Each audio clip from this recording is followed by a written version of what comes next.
Mesdames et messieurs, bienvenue dans ce numéro de Tendre Histoire consacré à Jacques-René Chirac. Né le 29 novembre 1932 à Paris, il est un enfant unique élevé avec soin par ses parents, Marie-Louise Valette et Abel François-Marie Chirac, qui proviennent tous deux de familles corréziennes, laïques et républicaines. Après obtention de son baccalauréat en 1950, Jacques part en campagne de 3 mois comme matelot sur un navire charbonnier, le capitaine Saint-Martin. En 1951, Jacques intègre l'Institut d'études politiques de Paris. Et durant cette période, il milite brièvement dans la mouvance du Parti communiste. Doté d'une force mentale extraordinaire, il parvient à se défaire de la propagande rouge et devient ainsi étudiant auditeur libre de la Summer School de Harvard. Il prend dans la foulée une année sabbatique pour parcourir les States. Il s'y fiance avec une jeune fille de Caroline du Sud, mais les jeunes gens doivent rompre sous la pression de leurs familles respectives.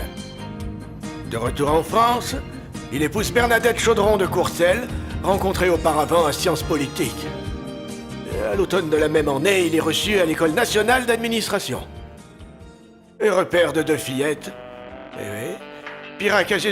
Chirac, âgé de 28 ans seulement, est nommé auditeur à la Cour des comptes et devient maître de conférence à l'IEP. La pointure est très vite remarquée dans le milieu politique. Et le voilà ministre sous les présidences du général de Gaulle et de Georges Pompidou. Puis Premier ministre de Valéry Giscard d'Estaing et de Mitterrand.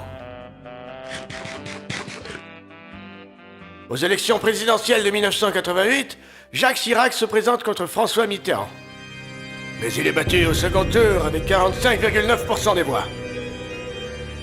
L'admirable patiente quelques années de plus en tant que chef de l'opposition et remporte l'élection présidentielle de 1995 avec 52,6% au second tour face à la menace socialiste Lionel Jospin. Le début de son septennat est marqué par une réforme des retraites et de la sécurité sociale qui est massivement contestée et en partie abandonnée. À la suite de la dissolution manquée de l'Assemblée nationale en 1997, il est contraint à une cohabitation avec Jospin.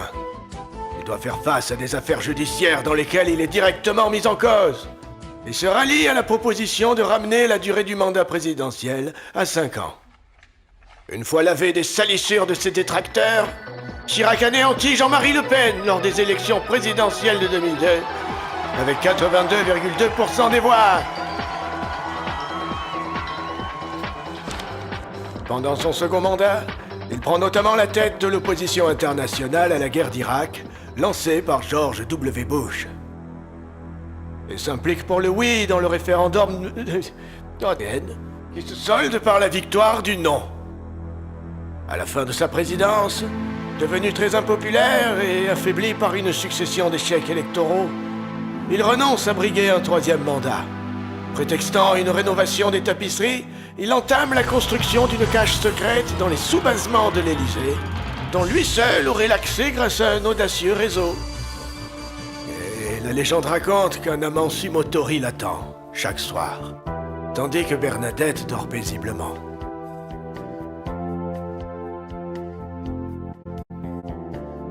Mes très chers amis, permettez-moi de solliciter votre générosité en cliquant sur le bouton j'aime, ainsi que la mention vous abonner, afin que perdure cette chaîne consacrée à l'histoire et à la culture. Comme vous le savez déjà peut-être, nous approchons la 100aine d'adhérents, ce qui représente un amphithéâtre débordant des plus vifs intellects. Et devant ce succès, mon collègue technicien et moi-même avons décidé d'organiser ce que l'on appelle communément une foire aux questions. Oui. Et je me passionnerai de lire vos commentaires au-dessous de cette vidéo, ainsi que vos courriers. Un exercice qui nous permettra de combler notre soif d'apprendre.